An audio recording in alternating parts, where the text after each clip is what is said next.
The state's own numbers, however, show opioid prescriptions and overdoses have declined every year since 2011, except in one category, heroin deaths.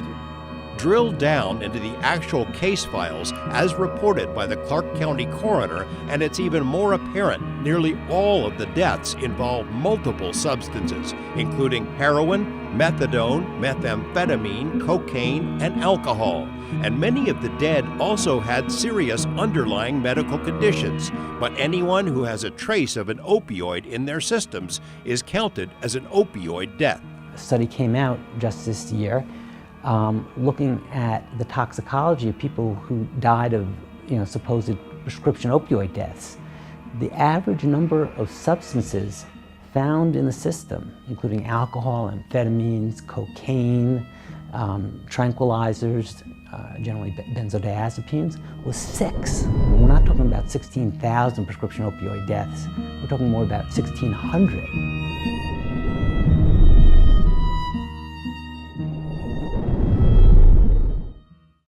For the chronic pain patients, it's really, really scary times right now. Very scary. Retired pharmacist Rick Martin is in pain most of the time, but he still writes letters and lobbies on behalf of fellow pain patients, though it's fallen on deaf ears. The CDC's supposedly voluntary guidelines have been enacted into law almost everywhere, forcing drastic cuts in opioid prescriptions for millions of patients. People are dying. People are committing suicide right now because their doctor involuntarily tapered them downward or off their opioid medications, and the CDC nowhere did they recommend that. I've been seeing where, like I said, patients with cancer were going to die eventually, were in the hospital to where they would not get pain medication because the nurse or the doctor were afraid they'd become addicted.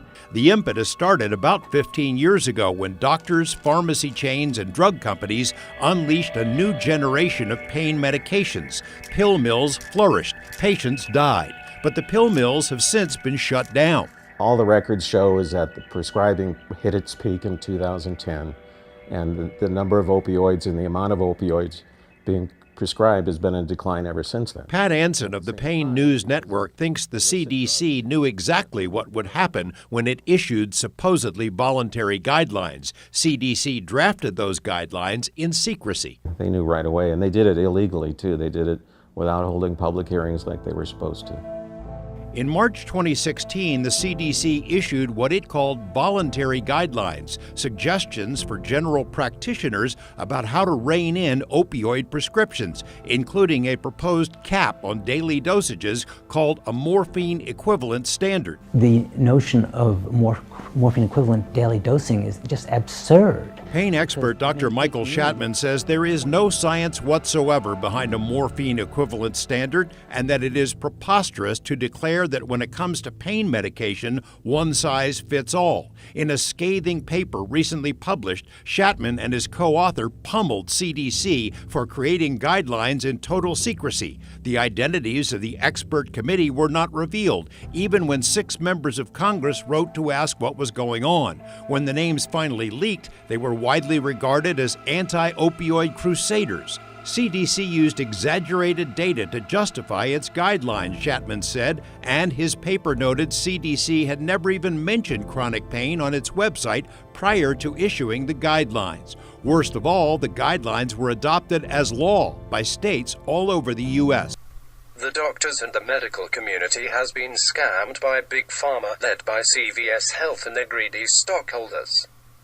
This fake opioid crisis is a well-planned attack on community health care doctors, and it was designed to turn over the community clinics to CVS and other pharmacies who are opening retail clinics.